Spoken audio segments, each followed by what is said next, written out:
நான் கிருஷ்ண பரமாத்மா கிட்ட வேண்டது ஒன்னே ஒண்ணுதான். அவரை உன்னை காப்பாத்தணும்.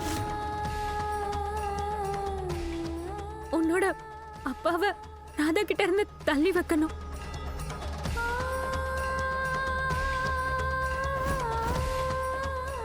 ஏன்னா ராதாவோட கண்கள்ல அந்த பிடிவாதத்தை பார்த்தேன்.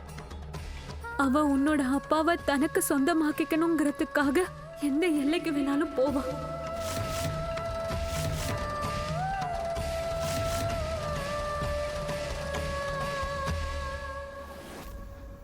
உங்க வீட்டுக்குள்ள அவ நுழையலாம். உங்க அப்பாவை அடையணுங்கிறதுக்காக உன்கிட்ட நல்லவளா நடிக்கலாம். உன் கூட ஒரு உறவை கூட ஏற்படுத்திக்கலாம். எதுக்கும் ஜாக்கிரதையா இரு குஷி.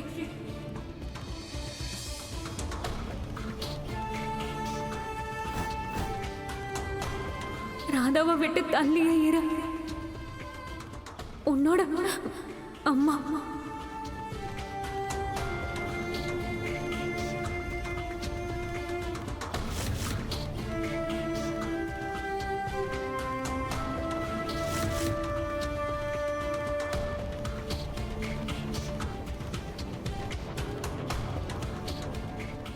கீர்த்தி, ப்ளீஸ் நீயாவது நம்ப. உனக்கு ராதாவை பத்தி நல்லா தெரியும்ல. அவ உனக்கு தங்கச்சி மாதிரி கீர்த்தி. ராதா அந்த மாதிரி பட்ட பொண்ணு இல்ல. தயவு செஞ்சு இங்க இருக்கிற எல்லார்கிட்டயும் கேட்டுக்கிறேன், இந்த லெட்டரை யாரும் நம்பாதீங்க. ஏன்னா இதை நான் எழுதவே இல்ல.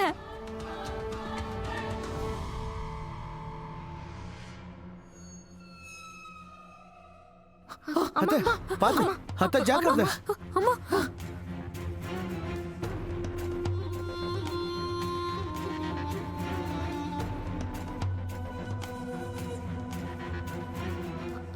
அம்மா ப்ளீஸ் கொஞ்சம் தைரியமா இருங்க.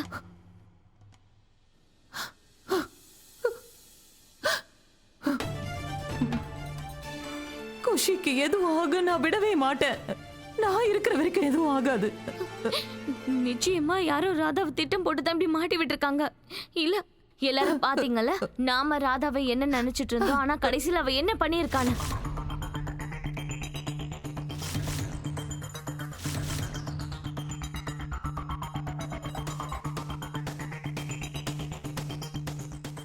இத்தனை வருஷமா துளசி தற்கொலை பண்ணிட்டு செத்தான் தானே நம்ம நினைச்சிட்டு இருந்தோம். ஆனா ராதா தான் கொலை பண்ணிருக்கான்னு இப்பதான் நமக்கு தெரிய வருது.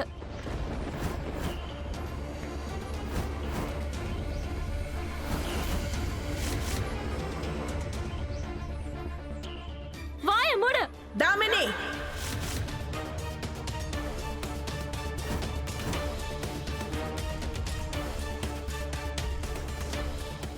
என்னடவா பேசிட்டு இருக்க? எங்க ராதா அப்படிப்பட்டவ கிடையாது. இது எல்லாமே போய். அப்படியா? அப்ப துளசி தான் கையாலே இதெல்லாத்தையும் எழுதி வச்சுட்டு செத்துருக்காளே, இதுக்கெல்லாம் என்ன அர்த்தம்?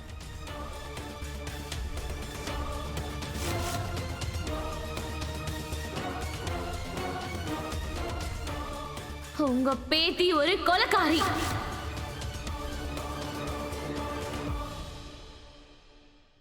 தாமினி, நீ வாய மூடு. இது எல்லாமே போய் இது எல்லாத்தையும் நான் எழுதலன்னு உனக்கு தெரியும். ஆனா எனக்கு நிச்சயமா தெரியும் இது எல்லாத்துக்கும் நீதான் காரணம்னு. அத நிரூபிக்க என்கிட்ட எந்த ஆதாரமும் இல்ல. இல்லைன்னா நான் உன்னை சும்மா விட்டுருக்க மாட்டேன் தாமினி. என்னால இத கொஞ்சம் கூட நம்ப முடியல. ராதாவோட மைண்டுக்குள்ள இவ்ளோ பெரிய மோசமான திட்டங்களை அவ போட்டு வச்சிருக்கான்னு.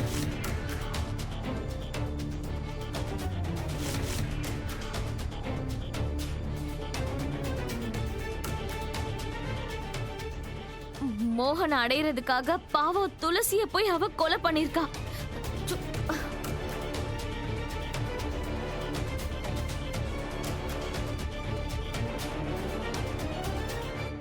முதல்ல குஷி சொன்ன வார்த்தைகளை நான் நம்பவே இல்லை. ஆனா அதுக்கப்புறம் துளசியோட லெட்டர்ஸ காமிச்சா அப்பதான் எனக்கு புரிஞ்சுது. எந்த ராதாவை நான் என்னோட பொண்ணு மாதிரி நினைச்சிட்டு இருந்தேனோ அந்த ராதா தான் என் பொண்ணை கொலை பண்ண கொலைகாரி.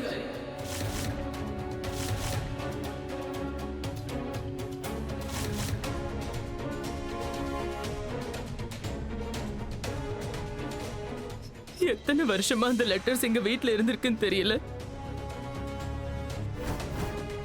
அந்த லெட்டர்ஸ் மட்டும் என் கையில கிடைக்காம இருந்தா இப்ப கூட உண்மை எனக்கு தெரிஞ்சிருக்காது. என் பொண்ணை கொலை பண்ணவ யாருன்னு தெரிஞ்சிருக்காது. அம்மா இல்ல, உன்னை பாராட்டியே ஆகணும் தாமினி. சூப்பரா பிளான் போட்டிருக்க. இந்த குஷி மட்டும் இல்ல, இங்க இருக்க எல்லாரையும் உன் வலையில விழ வச்சுட்டு நீங்க எல்லாரும் தப்பா புரிஞ்சிருக்கீங்க. ராதா எப்பவும் அந்த மாதிரி பண்ற பொண்ணு கிடையாது. அப்புறம் என்ன பத்தி உங்களுக்கு நல்லாவே தெரியுமா? அப்புறம் எதுக்கு இந்த மாதிரி விஷயங்களை நீங்க நம்புறீங்க? நான் மோகனை காதலிச்சேன். எப்பவும் அவன் சந்தோஷத்தை தான் விரும்பினேன்.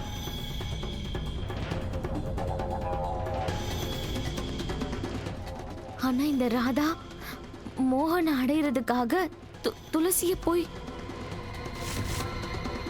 நான் தான் ஆரம்பத்துல இருந்தே சொல்லிட்டு இருந்தேனே, ராதா இந்த வீட்டுக்கு சும்மாலாம் வரல. ஏதோ ஒரு பிளான் அஜெண்டாவோட தான் வந்திருக்கா.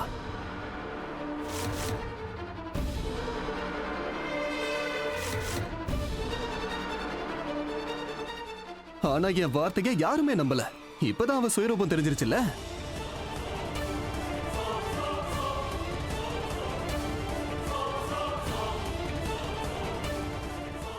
அவன் நம்பர் 1 துரோகி, அப்புறம் கேவலமானவளும் கூட.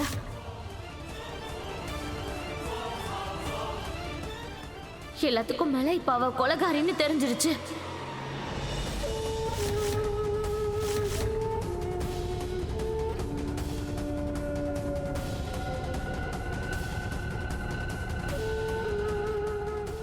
என்னைக்கு அவ இந்த வீட்டுக்குள்ள வந்தாலோ அன்னையில இருந்தே அவளோட நாடகத்தை ஆரம்பிச்சிட்டா. பகவத்கீதையை அவ திருப்பி கொடுக்கறங்கிற பேர்ல மோகனை நெருங்க ஆரம்பிச்சா. இந்த கீதையை நீங்க தான் கொடுத்தீங்க மோனையா. இது எனக்கு எப்போ ரொம்ப அவசியமா தேவைப்பட்டதோ அப்ப கொடுத்தீங்க.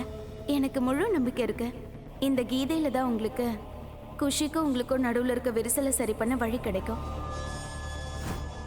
அப்புறம் துளசியோட போட்டோவை வச்சு ராதா குஷியை நெருங்க ஆரம்பிச்சா.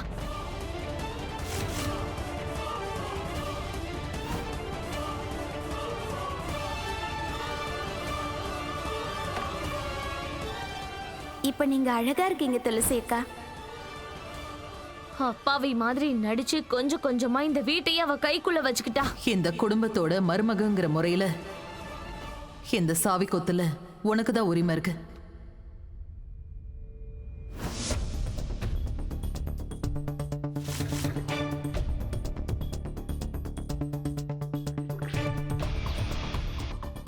அவளா முடிவு பண்ணி குஷிக்கும் அம்மாவாயிட்டா. அப்படின்னா நீங்க யசோதா அம்மாவா? இதெல்லாம் என்ன கேள்வி குஷி?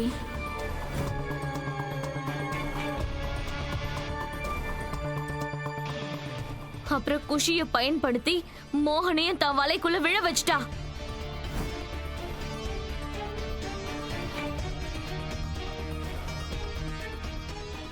எப்பவுமே நமக்கு துணையா இருக்கிறவங்க தான் தெய்வம்னா அப்ப நீ எனக்கு தெய்வம். தாமினி,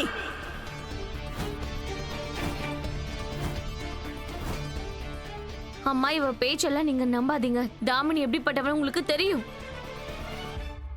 எவ்வளவு தைரியம் இருந்தா எங்க ராதாவை பத்தி இந்த மாதிரி பேசுவேன்?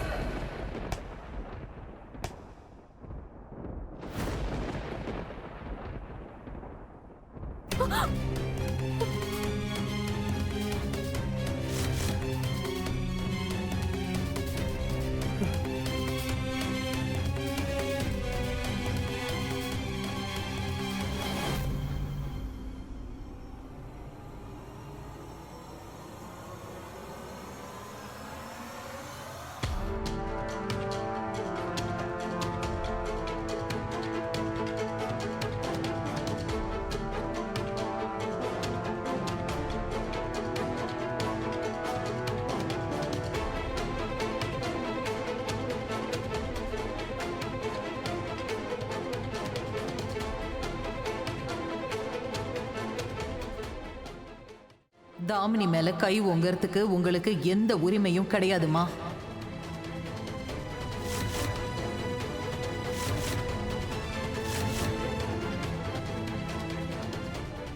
ஆனா இந்த தாமினி என் ராதாவை பத்தி கேவலமா பேசிட்டு இருக்கா. உங்களுக்கே நல்லா தெரியும்ல, ராதா அந்த மாதிரி கிடையாது.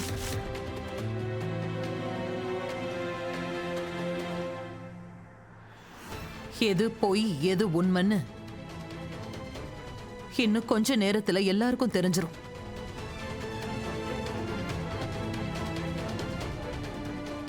என்னுடைய ஒரே ஒரு கேள்விக்கு மட்டும் நீங்க பதில் சொல்லுங்கம்மா. ராதா இந்த வீட்டுக்குள்ள வந்தப்போ அவ மோகனை காதலிச்சிட்டு இருந்தாளா இல்லையா?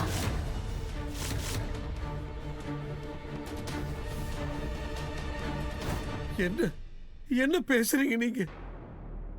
அவளுக்கு அந்த எண்ணம் கிடையாது. நீங்க சொல்ற வார்த்தையில உண்மை இருந்ததுன்னா அப்போ ராதா மோகனுக்காக போன வருஷம் எதுக்காக விரதம் இருக்கணும்?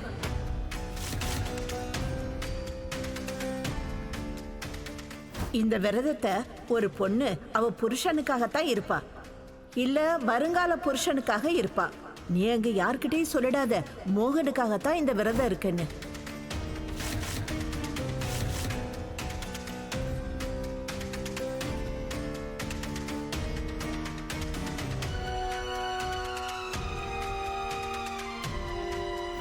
ராதா போன வருஷம் என்ன பண்ணாலும் அதைத்தான் இப்பவும் பண்றா. அப்போ போன வருஷம் ராதா விரதம் இருந்தாளா? இவ போன வருஷம் விரதம் இருந்தா அதை ஏன் கையாலேயே முடிச்சுக்கிட்டா? பதில் சொல்லுங்கம்மா.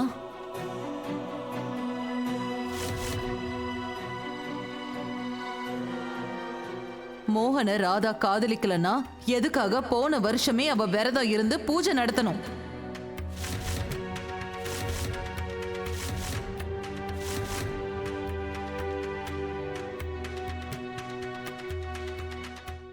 அம்மா, நான் உங்ககிட்ட தான் கேட்டுட்டு இருக்கேன்.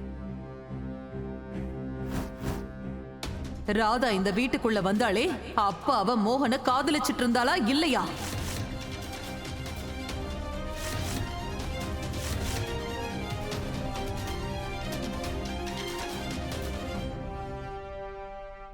ஆமா ஆமா, ராதா மோகனை காதலிச்சாதான்.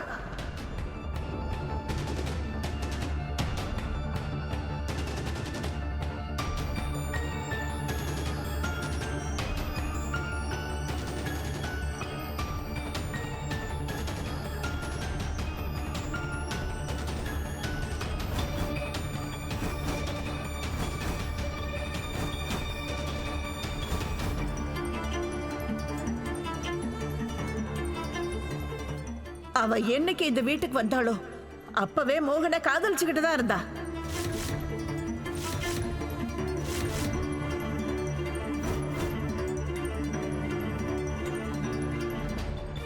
சொல்ல போனா ரொம்ப நாள் முன்னாடி இருந்த ராதா மோகனை காதலிக்கிறா.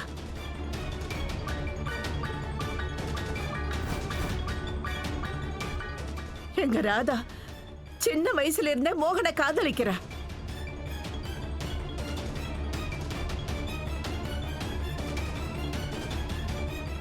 மோகன் என்னைக்கு அவ கையில பகவத்கீதையை கொடுத்தானோ அப்பவே மோகன் ராதாவை நேசிக்கிறான்.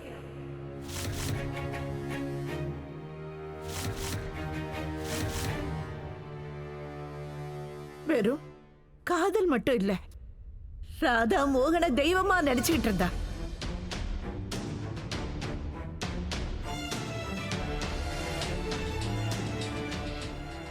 ஆனா ராதாவோட காதல் எவ்வளவு உண்மையானதோ அதே அளவுக்கு உண்மை என்னன்னா அவ மனசால கூட யாருக்கும் துரோகம் பண்ண மாட்டா.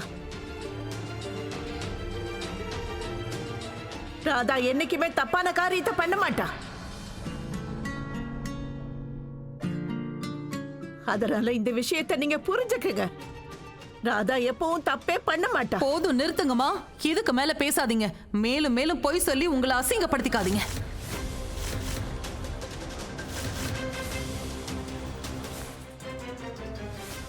எனக்கு இப்ப எல்லா விஷயமும் புரிஞ்சு போச்சு. ராதா இந்த வீட்டுக்குள்ள வந்தது, இங்க தங்குனது, எல்லார் கூடவும் அவ நெருங்கி பழகுனது, எங்க எல்லாருக்குமே உதவி செஞ்சது, இதெல்லாம் நிச்சயமா எதேச்சியா நடக்கல.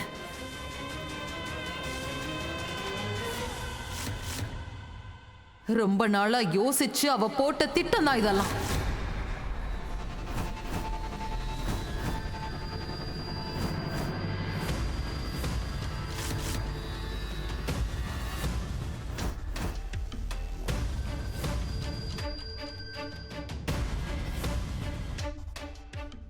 இல்லன்னா யாருமே வீட்ல இருக்கிற வயசுக்கு வந்த ஒரு பொண்ணு தன்னந்தனியா வேற ஒரு ஊர்ல, அதுவும் யாரோ ஒருத்தவங்க வீட்ல, அதுவும் ஆம்பளைங்க இருக்கிற வீட்ல தங்க எதுக்காக அனுமதிக்கணும்?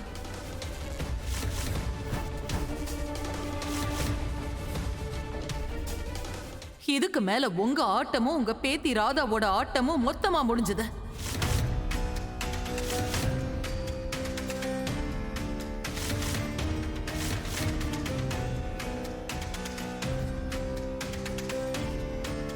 இந்த குடும்பத்தோட சந்தோஷத்தையே மொத்தமா அழிச்சிட்டீங்களே.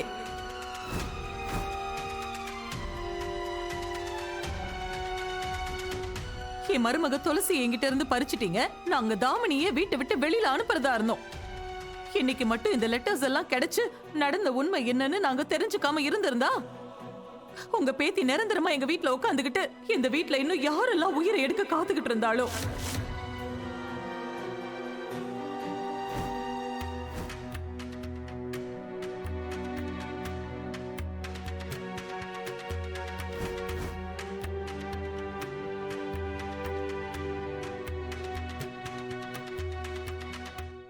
இது எல்லாமே பொய். எங்க ராதா நிரபராதி.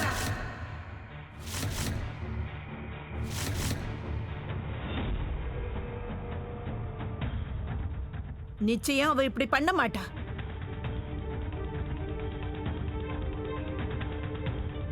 அம்மா ப்ளீஸ், பாட்டி சொல்றத நம்புங்க. அவங்க உண்மையை தான் சொல்றாங்க. ராதா அந்த மாதிரி பண்ற பொண்ணு கிடையாதுமா. எது உண்மை எது பொய்ன்னு இன்னைக்கு போலீஸ் நிச்சயமா தெரிஞ்சுப்பாங்க.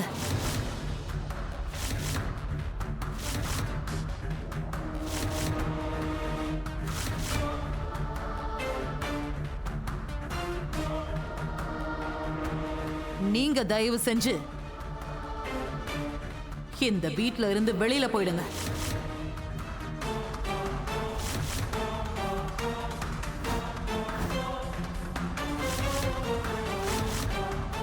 நாட் பேட் காது.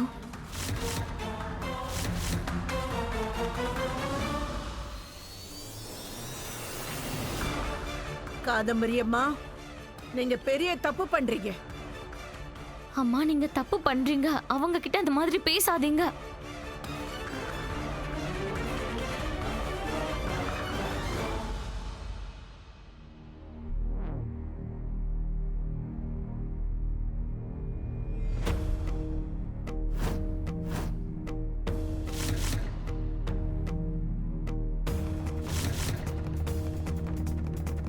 வெளியில போங்க.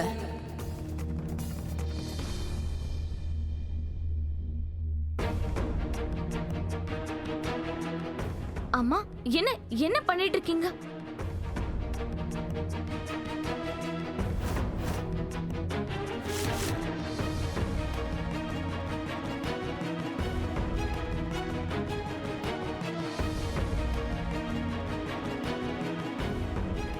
விஸ்வநாதன்,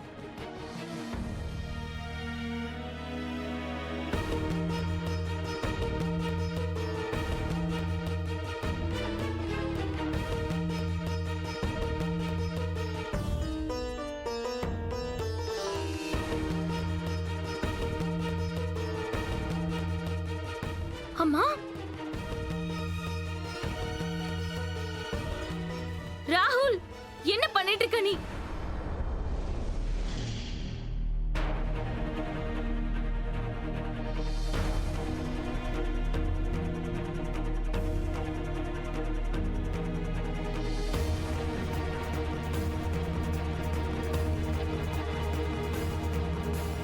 பெருசா வந்துட்டா இந்த கிழவி அறிவுரை சொல்றதுக்கா.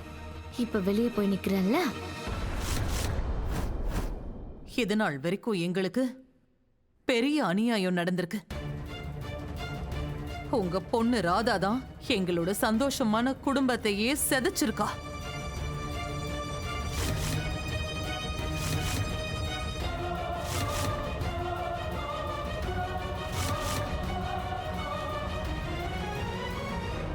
இது நான் இன்னைக்கு கொடுக்கிற வாக்குறுதி.